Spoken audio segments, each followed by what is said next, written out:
Welcome to episode 4 of my critically acclaimed comedy news show. As you can see, I will no longer be sporting one of my brother's frat douche solid colored polos that he can pull off because he's much more muscular, but rather shirts that my sister bought for me that I've never worn, hence the price tag. I also hope you like my new do. I don't know about it myself, but a gay guy did it, so I'm assuming I'll get tons of chicks. The races for mayor and 3 commission seats are wide open in the small North Carolina town of Tar Heel because no one bothered to run. The ballots will be printed with blank spaces for voters to write in their choices. Duke Sucks is the current favorite. Wait. Turns out this is old news, and a candidate did in fact step in, and although running unopposed, Sarah Palin was defeated in a landslide. A woman in Garden Grove, California is accused of cutting off her husband's penis after drugging him and tying him to the bed. She's accused of cutting off his genitals. That's what I heard. So when I found out, I said, oh my God. Sadly, the news won't identify Mrs. Becker's husband. And she pointed to the bedroom where her husband, who we are not identifying because he is an alleged domestic violence victim. But my money's on him being the guy who goes by Mr. Becker and doesn't have a penis. Men out there will be happy to know that yes, the penis can be reattached. In fact, Lorena Bobbitt's husband had his attached and even went on to have a brief career in porn. So there's still hope, and this guy doesn't have to contemplate suicide just yet. Detectives say Becker then ground up her husband's genitals in the garbage disposal. Well, at least it didn't go in the garbage disposal while still attached. But hope is still not lost. They can reroute the urethra through the scrotum, although that'd require him to... Does that say he'd have to sit down to pee? Sorry, I was wrong. Definitely kill yourself. And yes, we have another brilliant moment in broadcast journalism, so pay attention, students. And remember that no story is complete without seeing how the neighbor lady feels about the man whose penis just got pureed. I like the guy. Really. Really puts the whole story in perspective. Lawmakers approved a bill requiring students to learn about the contributions that lesbian, gay, bisexual, and transgender Americans have made to society. Just as soon as they make some. Oh, it was a joke. I love history, and obviously you can't truly appreciate what historical figures accomplished unless you know if they preferred vagina or mangina. We actually have an example of what this change will mean. First, here's a passage from a current textbook. The regiment was led by General James T. Anderson, a veteran of the Mexican-American War. Now here's that same passage in the updated textbook. The regiment was led by General James T. Anderson, a veteran of the Mexican-American War who loved cock. Jason Steitler and his wife Jennifer, a wheelchair-bound couple, are complaining that TSA workers went too far in their pat-down. She feels search raped because it was that thorough. I mean, she says it was nearly to her crotch. And while she couldn't actually feel it, she's pretty sure it looked violating. The husband tells 10 News reporter Isabel Mascareñas that they were unfairly targeted because of their disability. Steitler has since taken measures to ensure he'll never again be the target of a thorough airport screening, having changed his first name to Muhammad. An article in the Journal of the American Medical Association suggested that state agencies remove morbidly obese children from their homes as a way to protect them. Well, who's going to argue with that? The National Association to Advance Fat Acceptance? I'm going to start with Sandy Schaefer, New York chapter of the National Association to Advance Fat Acceptance. I'd be disgusted with this country if I hadn't spent 3 hours coming up with that name. Why do I think you might disagree with this idea of taking kids away? Because she's fat. But once you make it weight-based, it looks like weight profiling. They're thinking either that or doing it by SAT score. Because fat people get Cheetos powder all over the test, and it really messes with the Scantron. So. He's 14, apparently, and 400 pounds.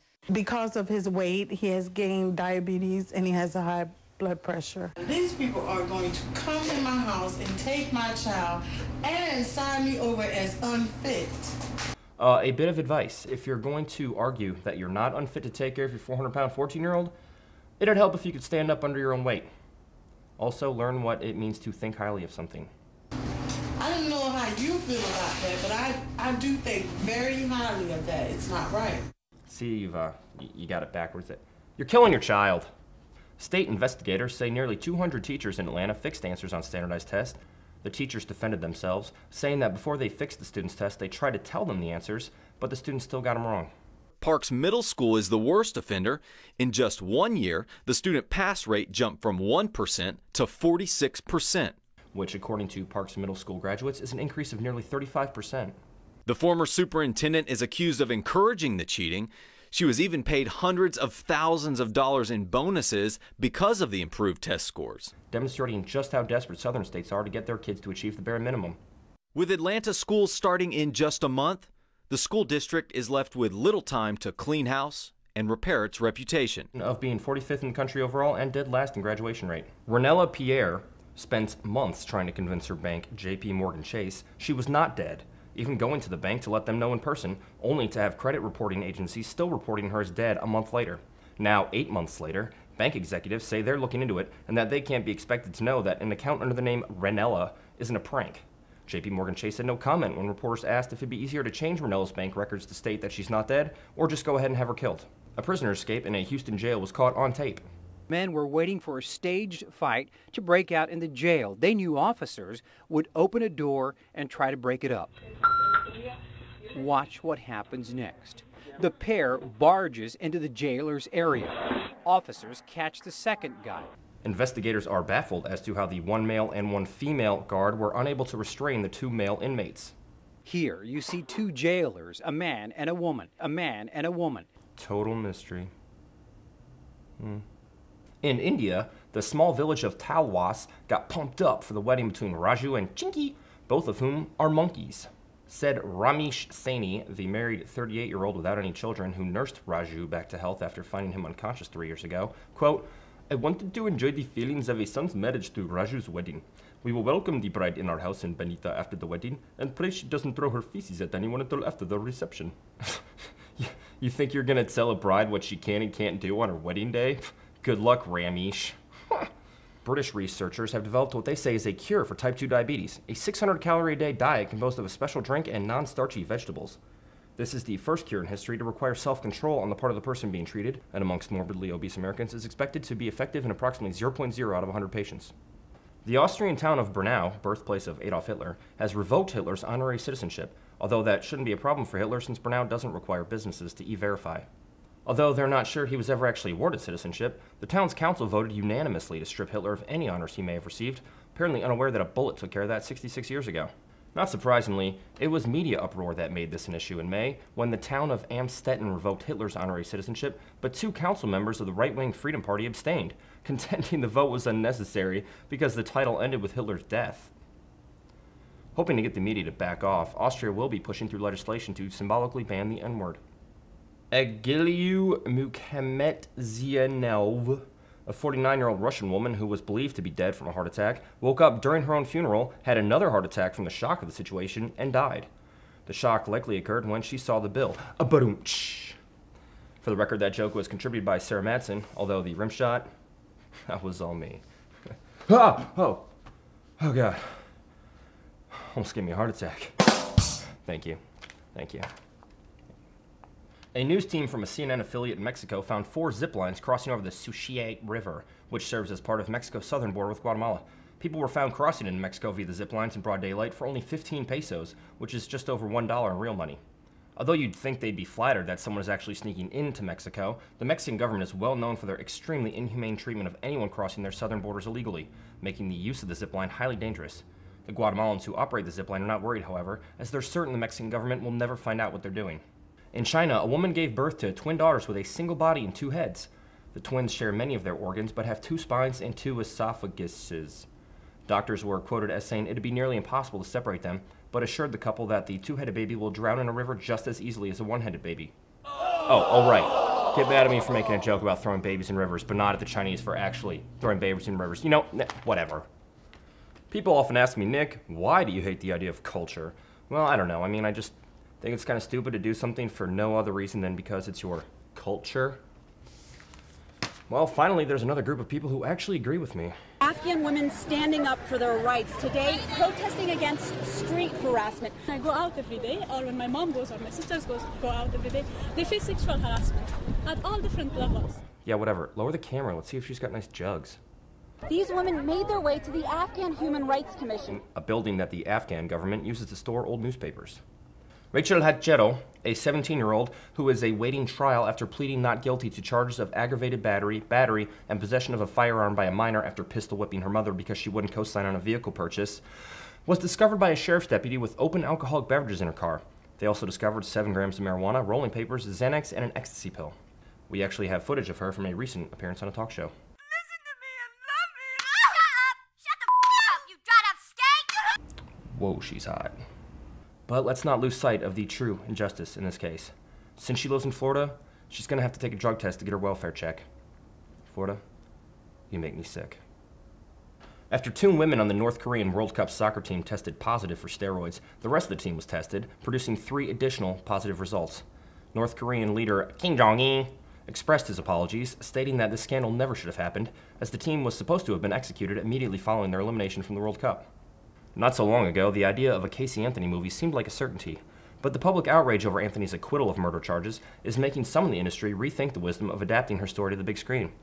Quentin Tarantino, however, is considering taking on the project, saying her being found not guilty in real life should not be a problem. When a Pennsylvania woman complained that her songwriter boyfriend had never written a song about her as he had for other women, he choked her and hit her in the face. The woman has since taken blame for the assault, explaining that it was her fault for not clarifying that she didn't mean a Chris Brown song. A robotics lab at Virginia Tech is working on developing a car for the blind. So the difference between this car and a regular car is the perception technology, first of all, the cameras and different types of sensors, and the big computer in the back that processes this information.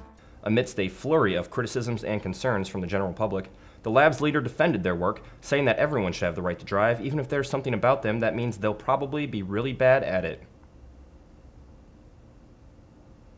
A Texas man has died of a heart attack while having sex.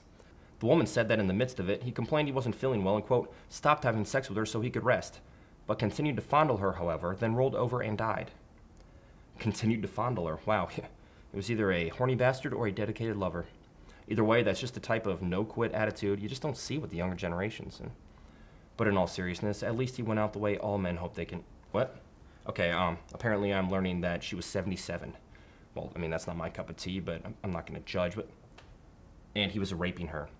Okay, that's just tacky. No. Anyone concerned that that joke condoned rape, please send your complaints to the following email. What the hell? Who uses Hotmail? Terry Eisenbarth, first-year 38-year-old principal at an elementary school in eastern Iowa, decided to resign after a controversy erupted over his spanking students on their birthdays. Eisenbarth would lightly tap students with a padded hockey stick after singing them happy birthday and giving them gifts of pencils and calculators. Teachers and parents were often involved in the ritual, which Eisenbarth did to build a rapport with students. But while students and parents raved about what a great job he'd been doing in his first year, one set of parents couldn't look past the spanking ritual that has been commonplace for decades before Americans became politically correct pussies. The trouble started in May when, according to his parents, a 7-year-old boy, quote, did not like the spanking one bit. The parents emailed the superintendent, but when they didn't hear anything for a few days, they didn't overreact. They just went ahead and called the police. Surprisingly, the police found the parents' complaint to be unfounded. The school board, on the other hand, didn't have the luxury of doing what was in the best interest of the students, and while they tried to figure out what to do, Eisenbarth went ahead and resigned. Apparently, Steve Wernemont, the parent who initially complained, and his husband, Rick Turnquist, have 3 children ages 7, 8, and 9. The older kids had no problem with the spanking ritual. In fact, they never even mentioned it to their parents. But the 7-year-old, and yes, this is a direct quote, suffers from post-traumatic stress disorder, which we assume is from his having lost several squad mates during a 12-month tour in the first Iraq War. Either that or the 7-year-old son of 2 gay dads who's afraid of being spanked walked in on something he can never unsee. Unfortunately, there's really no way of knowing which. Said Wernemont, I do not spank my kids at home on their birthdays. That is not a celebration. It's being subservient to a dominating figure. Nope. No way of knowing. And congratulations to the U.S. Women's World Cup team. Although they didn't get the victory, they made huge strides with regard to advancing women's sports by proving that the gender of the athletes makes absolutely no difference in how boring soccer is to watch. In the end, however, the commentators reminded us why this game was so important. Healing a nation. They will help heal when positive news was needed. That's right, America. By losing, we undid the devastation of the worst natural disaster in Japan's history. In a way, we're heroes. Well, I am. You selfish assholes were probably rooting for America. I'm just kidding. I was hoping the U.S. would win 2-0 so I could make a joke about us defeating Japan by dropping 2 bombs on them. Oh, for Christ's sake. All right, that is a wrap. Good show, guys. Good show. Managing run from midfield. Can they find the finish? No.